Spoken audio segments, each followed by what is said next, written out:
দল গঠনের পর নির্বাচিত হবার জন্য সরকারের সর্বশক্তিকে ব্যবহার করলে ৫ আগস্টের আকাঙ্ক্ষা ব্যাহত হবে বলে জানিয়েছেন বিএনপি স্থায়ী কমিটির সদস্য সালাউদ্দিন আহমেদ। আর দলটির সিনিয়র যুগ্ম মহাসচিব রুহুল কবির রিজভী বলেছেন, ৭১ মুক্তিযুদ্ধের বিকল্প তৈরি করা হচ্ছে ৫ আগস্টকে, যা জনগণ কখনো মেনে নেবে না। রাজধানীতে আলাদা অনুষ্ঠানে এসব কথা বলেন তারা। দেখুন আব্দুল আহাদের প্রতিবেদন। দর্শক, আমরা প্রতিবেদনটির জন্য কিছুক্ষণ অপেক্ষা করছি।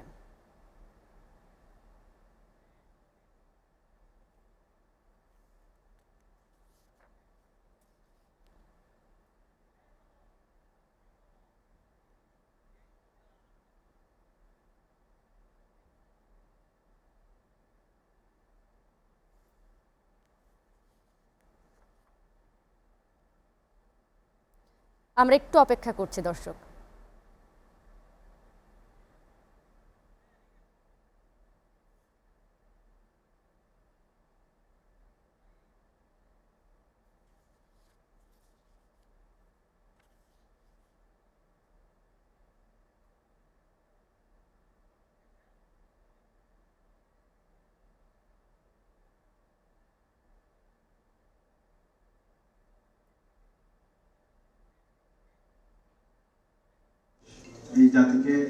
শহীদ প্রেসিডেন্ট জিয়াউর রহমানের ৮৯তম জন্মবার্ষিকী উপলক্ষে আইইবিতে আলোচনা সভার আয়োজন করে অ্যাসোসিয়েশন অফ ইঞ্জিনিয়ার্স বাংলাদেশ।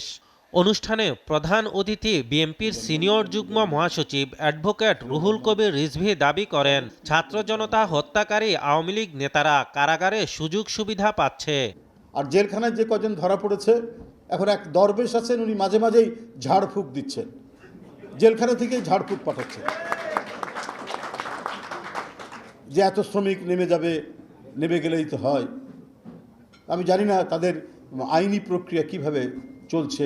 মুক্তিযুদ্ধকে কটাক্ষ করে কেউ যদি রাজনীতি করতে চায়, সেই রাজনীতি সফল হবে না বলেও জানান রিজভী। মুক্তিযুদ্ধের বিকল্প তৈরি করা হচ্ছে ৫ই আগস্টকে, এটা মানুষ মেনে নেবে না। ৫ই আগস্ট একটা দুনিয়া কাঁপানো গণ অভ্যুত্থান, এর বার্তা, এর রূপ, এর বৈশিষ্ট্য এক ধরনের।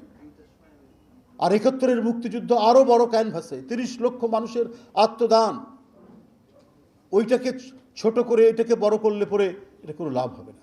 এদিকে জাতীয় প্রেস ক্লাবে এক আলোচনা সভায় বিএনপির স্থায়ী কমিটির সদস্য সালাউদ্দিন আহমেদ বলেন, নির্বাচন বিলম্বের কারণ জনগণ জানতে চায়। ৫ আগস্ট জাতীয় নির্বাচন অনুষ্ঠানে সরকারের প্রতি আহ্বান জানান তিনি। সরকারকে গাইড করার জন্য, পরিচালনা করার জন্য আমাদেরকে যথেষ্ট সমালোচনা করতে হবে। এমনকি আমাদেরকে সড়কে আন্দোলনও করতে হতে পারে সরকারকে সঠিক রাস্তায় নিয়ে আসার জন্য। জাতীয় সংসদ নির্বাচনের জন্য স্বল্প মেয়াদী জরুরি অগ্রাধিকার ভিত্তিক সংস্কারগুলো আমরা নির্ধারণ করে তারপরে আমরা একটা সঠিক সময়ে নির্বাচনে যাই। যে নির্বাচনের সময়টা আমরা আমাদের দলের পক্ষ থেকে বলেছি জুলাই আগস্ট হচ্ছে একটি যৌক্তিক সময়। একনায়কতন্ত্র যেন আর ফিরে না আসে, সেজন্য ঐক্যমতের বিকল্প নেই বলেও মনে করেন সালাউদ্দিন আহমেদ। স্বাধীনতা যুদ্ধের সাথে স্বাধীনতা পরবর্তী কোনো ঘটনাই কি একই কাতারে গণ্য করা যায়? আব্দুল আহাদ, এসটিভি, ঢাকা।